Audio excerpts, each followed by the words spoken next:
Hi everyone, this is Val from EurekaCrystalBeads.com with another sparkling beading video. But before I get started, here's a quick reminder to check out our channel. If you like what you see, hit the subscribe button and notification bell to be notified every time we have a new listing. Today's project is a stretchy chaton sparkly bracelet. So the products we'll be using for this project are these Krakovski crystal chaton monties. This is an 8mm. We'll be using three colors. We'll be using a Pacific color, a blue zircon, and an aquamarine. And these have two holes in them to string so that when it sits, it will sit nice and flat. It won't be flopping around. They'll have a nice stability to them. We'll also be using these 4mm bicone crystal. This was a mix. I think it's like a bridal blush or something. It's got some pink, some white opal color, and some clear AB. You'll also be using some 0.8 elastoma. Now, I love elastoma of all elastics that are clear and round. This is my favorite. I feel like it has the strongest body to it. I will also be using a flat nose plier and some 1x2 crimp beads. They're pretty tiny, but work really well. And you also need a scissors to cut your excess. Right, so on your piece of elastic, start off with the bicone. We're just going to pick up our bicones at random. Any color will do. And then we're going to string up our monties. I'm going to start off with my dark, so the zircon, and then this Pacific color. And the last would be like this nice light aquamarine. So we're going to want to make sure that when we string our monties, you see how they have the two holes? We're always going to want to make sure we string it through the same area of holes. So this one I'm going on the top. So see my bicones right there next to where the hole is and coming out the same level hole on the opposite side. And then we're going to string up one more bicone. Next monty. And again, make sure you go through the same hole. And I find it's easier to string when it's in the back than when you're looking at it from the top. So instead of the shiny side, look from the back because you can see where the wire is coming out or the elastic's coming out just to make sure that you got it in the right places. And another bicone. And the last of the set. Now this is really fun because we have these monties in a lot of different colors on our website, and I think it's really pretty all the different combinations that you can make. This one's just kind of a ocean inspired. Okay, so here I go. I got my three. So you can take a look and you'll see the three different colors. So when we do the other elastic, it's going to go through the bottom and it's going to give it a more stable feel. So I'm going to go ahead and string all of this one side up, and when I'm done, I will come back and show you how I join it together. Okay, so here is one whole row done. You can see how nice it looks. Bicones on each side, and from the opposite side, it's going to look like this. And you asked me probably why did I choose this pinky and white? I just thought that it's a fun combination of color. That's what I went with. So now I'm going to start with my next row. I'm going to just pull a bicone.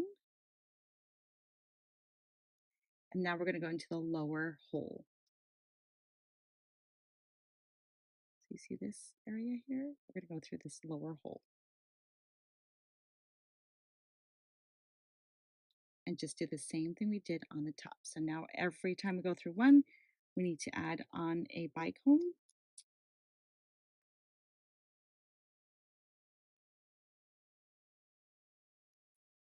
Now the second hole is going to be harder to do only because the first one is already there and you just kind of have to work with it. Now if you want on your ends of your elastic, you can put a piece of tape or something. I just think it's easier to do it first before we join them together.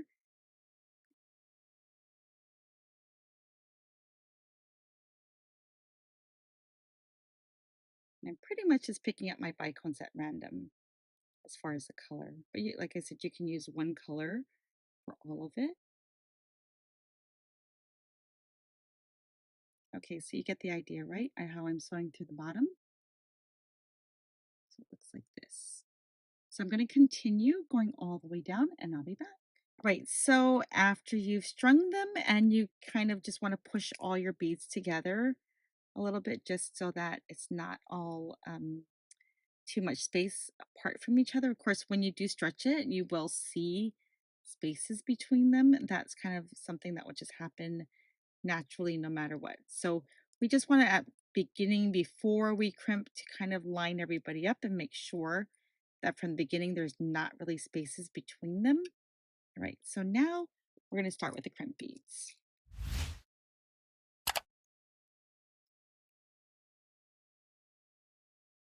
So on one side, we're going to add one crimp bead. And just making sure you don't lose the beads on the other side that you're working with, and make sure you get the same side of your line. Same, and just we're gonna now go through the crimp beads. So I do my crimp beads a little bit different. I do my elastic a little bit different. Some people will glue the ends of your elastic together. Some people tie the elastic together in this clear type. I'm not really confident in my knotting or gluing. So I found that this crimps work really well for me. So that's what I'm going to use. I'm going to show you how to use this crimp. Now this crimp is small enough that you really don't see too much of it. And I just want to make sure I got my right ends because I feel like while I was talking, I kind of got a mix up. Okay, so we're good. All right, so I'm going to take my crimp bead and I'm going to actually bounce it against my fingernail. At the same time, I want to stretch my elastic. Take the opposite end and go through the crimp bead. Now, it won't go through unless you stretch the elastic to begin with. Okay, from here, you can actually pull your elastic a little bit just so that you can see it right there. So it holds it together. Now, before I crimp it, I'm going to do the same thing to the opposite side because I want to make sure that all my beads are lined up. So I'm going to look for another crimp bead. String up the crimp bead. And then again, I'm going to rest that crimp bead against my fingernail and stretch the elastic. Go with the opposite side and pull through and pull that down. Right, so now you see our crimp beads right here and our bracelet. Isn't that pretty? All right, so we're going to give our elastic a little bit of a tug just to make sure it's good there. Make sure all of this has some give still. Okay, and just one last tug just to make sure it's straight.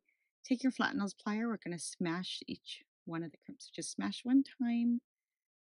Okay. And as long as you see it flat, it should actually be good. If you're worried, you can go from the opposite side and just give it a little smash, but usually it's good just by itself. So from here, you cut off the excess of elastic just above the crimp. You don't want to cut right at the crimp. I just feel like that's not necessarily a good thing to do. And I find that most times the elastic doesn't break where the crimp is. It'll break someplace in between. The crimp is usually pretty strong just like that. So you see right here, you can actually stretch it quite nicely. So from here, you can use crimp covers to cover that crimp bead. Another option you could do is you can get like a jump ring and you can hang little charms. Didn't have too many charms in silver, so I just made a little charm off of some head pins with some crystal beads. Just open up a jump ring, slip on your beads. You can add any charm you want, any bead you want, and then right where that crimp bead is, you can actually kind of cover up that crimp bead just by using a jump ring. I mean, you'll still see it, but not a lot. Like I said, you can definitely use crimp covers. And there you go. So it gives you that little dangle and kind of camouflages that crimp bead also. Anyway, isn't that pretty? So here it is. It's a nice stretchy bracelet with shiny, sparkly Krakovski crystal stones. So if you didn't want to have it be with elastic, you can use a 014 soft flex wire. That would be really great too. And you can finish it off with a toggle clasp or magnets, whatever you want to finish it off. You can also use a slider chain. So if you wanted to just maybe have a small section of this sparkly chatons, you can just do a small section of it on the soft flex, finish up with some wire guardians and then attach those wire guardians with these jump rings here.